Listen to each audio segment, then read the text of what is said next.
Jamaah Jumat rahimakumullah, disebutkan oleh Imam Ibnu Asakir rahimahullah kisah seorang lelaki, dan beliau meriwayatkan dari salah seorang salaf yang bernama Abu Bakar Muhammad Ibnu Dawud Ad-Dainuri, kejadian yang terjadi di kota Dimashq. Semoga Allah subhanahu wa ta'ala melepaskannya dari tangan para durjana, sebagaimana yang kita lihat yang bergejolak di Dimashq, di Suriah dan di negeri Syam.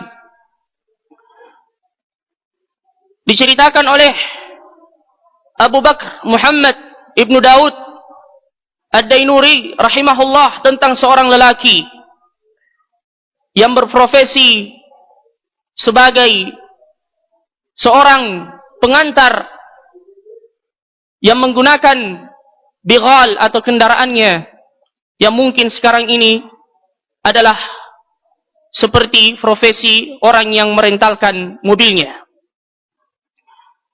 Suatu hari, kata lelaki tersebut, ada seorang penumpang yang minta untuk diantar dari Dimashq ke sebuah tempat yang bernama Az-Zabadani.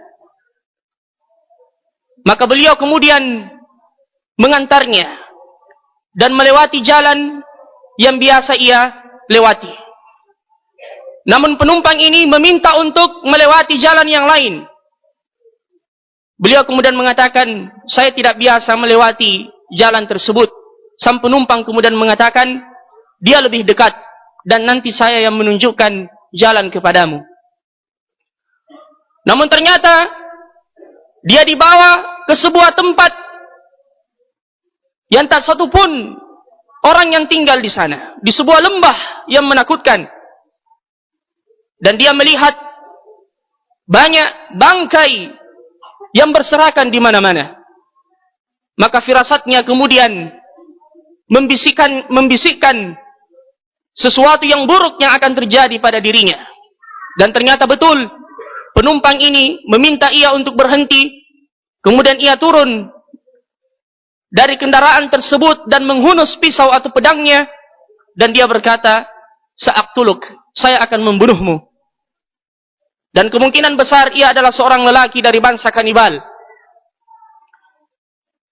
Maka beliau kemudian berkata, "Ambillah seluruh apa yang aku miliki, yang penting engkau tidak membunuh.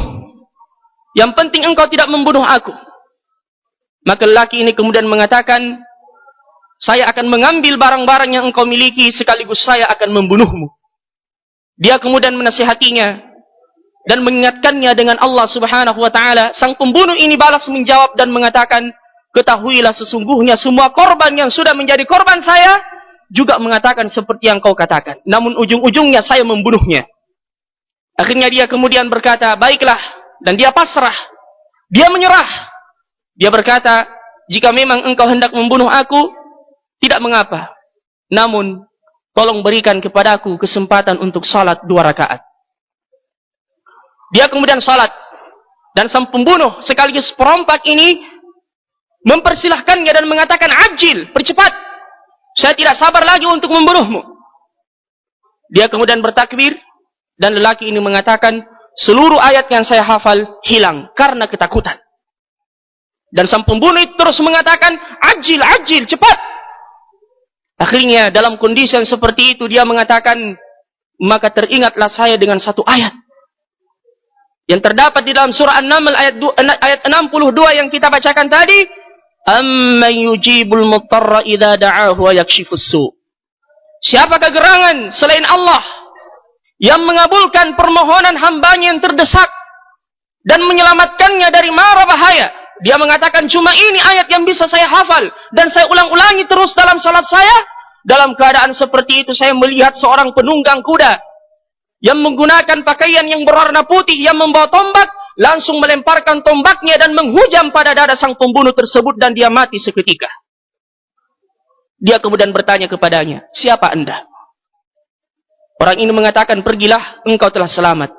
Namun dia memaksa dan mengatakan, "Tolong sampaikan kepadaku siapa Anda."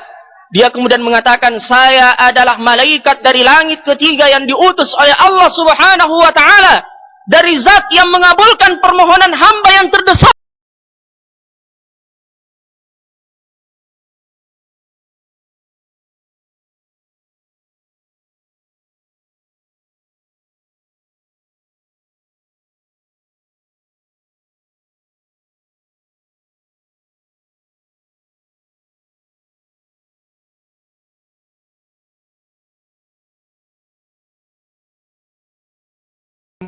أَمَّن يُجِيبُ الْمُضْطَرَّ إِذَا دَعَاهُ وَيَكْشِفُ السُّوءَ وَيَجْعَلُكُمْ خُلَفَاءَ الْأَرْضِ أَإِلَٰهٌ مَّعَ اللَّهِ قَلِيلًا مَّا تَذَكَّرُونَ